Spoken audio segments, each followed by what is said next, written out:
দেখেন, যা হওয়ার তত হয়েই গেছে। এখন আপনি আমি চাইলেই কি ওদের সম্পর্ক ভেঙে দিতে পারবো না তো আসলে। সুতরাং বিবাদ করে তো লাভ নাই। আমি আপনার একটা রিকোয়েস্টই করব, মনের মধ্যে রাগ রেখেন না, ক্ষমা করে দেন। আর যা করছে, অন্যায় করছে, আপনি সব ভুলে যান। আমি তো সব ভুলে গেছি। সেদিন কোর্ট থেকে বেরিয়ে আমি সব ভুলে গেছি। Thank you. আমি আসলে জানতাম যে আপনার মতো এত বড় একজন মানুষ সন্তানকে ক্ষমা না করে পারবে না। সেই কারণেই আমার আশা, আগামী শুক্রবার আমরা একটা অনুষ্ঠান করতে চাই, ওদের বিবাহোত্তর অনুষ্ঠান। আমি আসলে দাওয়াত দিতে আসলাম।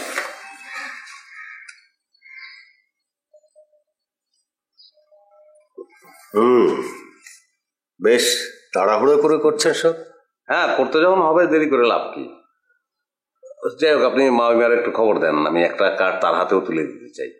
না না না, তার হাতে কার্ড দিতে হবে না। দুটো কার্ড কেন নষ্ট করবেন? একটাই বরং নষ্ট হোক।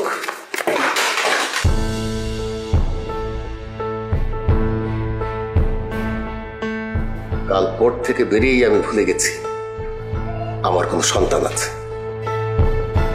শুধু এইটুকু মনে রেখেছি যে স্নেহা নামের আমার একটা মেয়ে ছিল, যে মরে গেছে।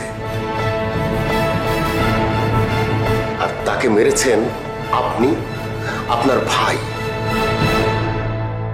আর মেরেছেন নিজেদের স্বার্থ সিদ্ধির জন্য। আমি যেদিন আমার মেয়ের জীবনে আপনার ভাইয়ের অস্তিত্ব টের পেয়েছি, সেদিন থেকে আপনাদের পরিবার সম্পর্কে আমি জানার চেষ্টা করেছি। বস্তি থেকে উঠে আসা অশিক্ষিত একটা পরিবার, আনকালচার্ড, যাদের ভেতরে লেখাপড়ার কোনো ছিটফোঁটা নেই। সেখানে গিয়ে আমার মেয়ে তো থাকতে পারে না। কিন্তু দুর্ভাগ্য যে আমার মেয়েকে এই সত্যটা আমি বোঝাতে পারিনি। বোঝাতে পারিনি যে ওই ছেলে তোমাকে ভালোবাসে না, ভালোবাসে তোমার বাবার সম্পত্তিকে। ভুলটা আসলে আমারই হয়েছে। শুরুতেই যদি আমি সঠিক কাজটা করতাম, তাহলে আজকে মেয়ে হারিয়ে আমি কাঁদতাম না, ভাই হারিয়ে আপনি কাঁদতেন। আমার মনে হয় আপনি সঠিক কাজটা না করে ভালো করছেন। কারণ ভাই হারায় আমি যে কাঁদতাম, সেটা দেখার সময় আপনি আবার পেতেন না। তাই? জি। যে নতুন আত্মীয় হয়েছেন, আমি আসলে ঝগড়াঝাটিটা করতে চাইতেছি না। দাওয়াত দিলাম, যদি পারেন আসবেন, ওদের দোয়া করবেন। শেষ পর্যন্ত কিছুই পাবেন না মিস্টার সেলিম। স্নেহাকে আমি ত্যায্য করছি, যাতে আমার সম্পত্তির উপরে তার কোনো অধিকার না থাকে।